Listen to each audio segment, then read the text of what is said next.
Young men clash with officers on the streets of Mombasa after the death of a Muslim cleric who was attacked by gunmen. They blame police for the shooting of this man, Abud Rogo Mohammed, who was accused by the United States of helping Islamist militants in Somalia and was also facing trial in Kenya for acts of terrorism. He was driving his family in this van when they were attacked. I saw a vehicle speeding off after the gunshots, this man said. The cleric's wife was shot in the leg, but she, their 8-year-old daughter and Rogo's father, who was also in the van, survived. We believe is that when they arrived around this place, there could have been a vehicle that was trading them. Looking at the way the bullets have been sprayed on the door. The Muslim Human Rights Forum said that Rogo had escaped an abduction attempt earlier this year and described this attack as an extrajudicial killing. It's accused the authorities of targeting terrorism suspects. Hundreds of young Muslim men retaliated by smashing cars, looting shops and attacking Christian churches. They tried to burn down 2 churches and vandalised some others. Church leaders have warned that the incident could spark sectarian violence. We have noted a consistent attack campaign by Muslims against the church. Today's incidents being the latest, and we are saying enough is enough. The police have denied any involvement in the cleric's death. His killers have yet to be found. Susanna Mendonça, BBC News.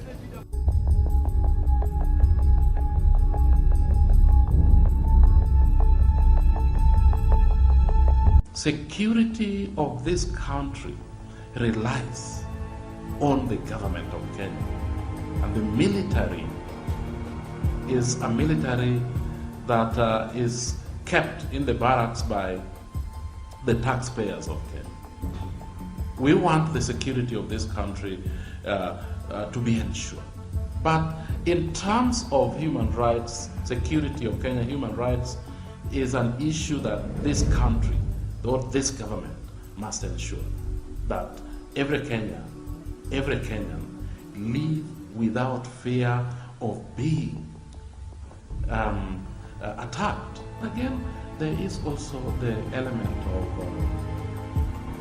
early warning systems. These people just do not come without, there is something that says that something is going to happen. I am sure that the security system, as I said, in this country, we have one of the best security system in Africa. How could they have failed to notice that our people are going to be killed? It is the responsibility of the government to ensure that all Kenyans, irrespective of where they come from, status, race, color, tribe, are feeling included in the process that is happening. And I think and I hope that the county government that has been evolved in the constitution is going to ensure that at least people feel that they are part and parcel of the bigger Kenya and that they can contribute productively to where we as a country are moving to the next 10 to 15 years. Been on this program protesting what happened to the Gema community in 2007. And I have said this is what happened in Israel. I saw the gas chambers. Yes. And I saw the wiping out of our people. I'm shocked that actually I was wrong. That this carnage is not about a community. It's about moral decay and the lack of executive, leadership. And I want to say, coming from the Gema community, Moi Kibaki is embarrassing us the second time. We are watching carnage in our nation. And Jennifer thinks here, Kikwete being in town, or I don't know, KDF going to Somali matters, when Kenyan women and children are being slaughtered. I saw them next to cows. I mean, butchered, not just even killed, no dignity. Fred, I want to express and I really think this should not be for this program, but I see pain. I have a wife, I have children. It is not right for what has happened in the Tana Delta region. And it is not right for other Kenyans to believe as though this doesn't happen. What really is going on?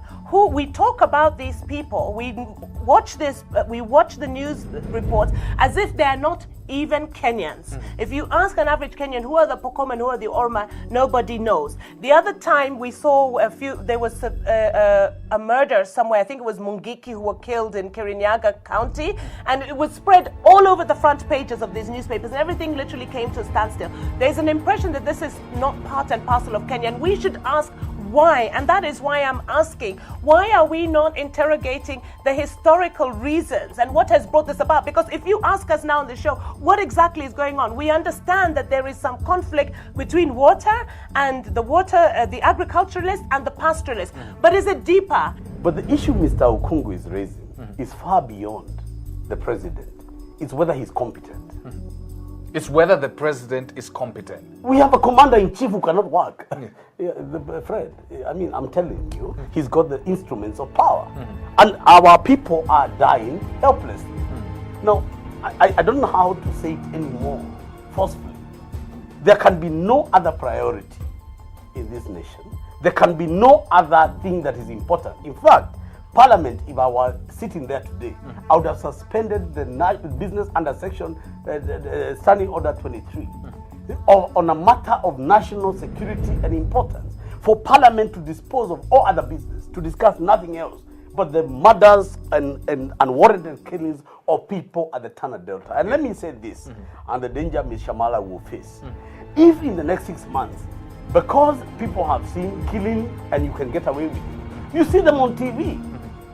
I mean, and they get away with it. Yeah. So what is going to stop? What is going to give this country peaceful elections?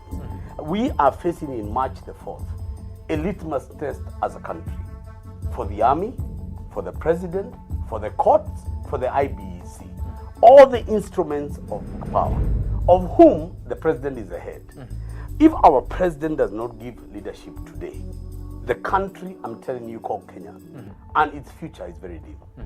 That we cannot overemphasize or underplay the fact that Moi Kibaki is the president of Kenya, duly so under the constitutional powers he holds. Yes. But that is not a privilege. It's a job. Yes. And what we are asking as Kenyans is we want to be safe. Mr. President, please do your work. We want peace, but we want justice. We want the struggle to define peace in Kenya today before mobs and machetes become the norm.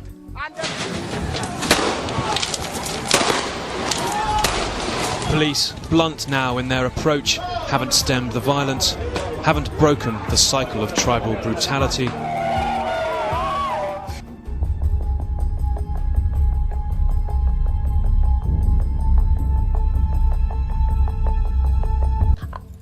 The show began with the issue of the violence. I am more concerned, I'm really not about the coalitions, about the leader who is going to keep this country together, because we can talk as much as we want about coalitions and what the agenda of these coalitions are.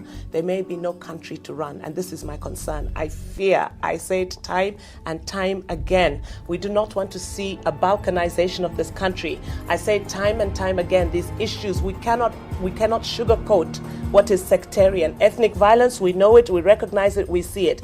When we see sectarian violence out of fears, we are afraid to call it what it is. We must look and study countries like Nigeria and see how it began and how it got out of control, because that is where we are headed. And these coalitions will not hold if we don't have people, or if we don't have a country. We might be president of Turkana, president of MRC, Pwani, whatever, see Kenya, and whatever. And these are the issues that we should be addressing. And I want to reiterate, as I said at the beginning of the show, this thing of extremist elements now coming, because it's always an organized minority that takes control of an agenda. And they are the ones who are making this a Christian, Muslim, sectarian issue. It is not mainstream Muslims. Mainstream Islam does not believe in any way of killing of women, children, and innocent people. It is these extremists who now come and take it and make it a sectarian issue. And it will become a sectarian issue if we do not nip it in the bud as soon as possible.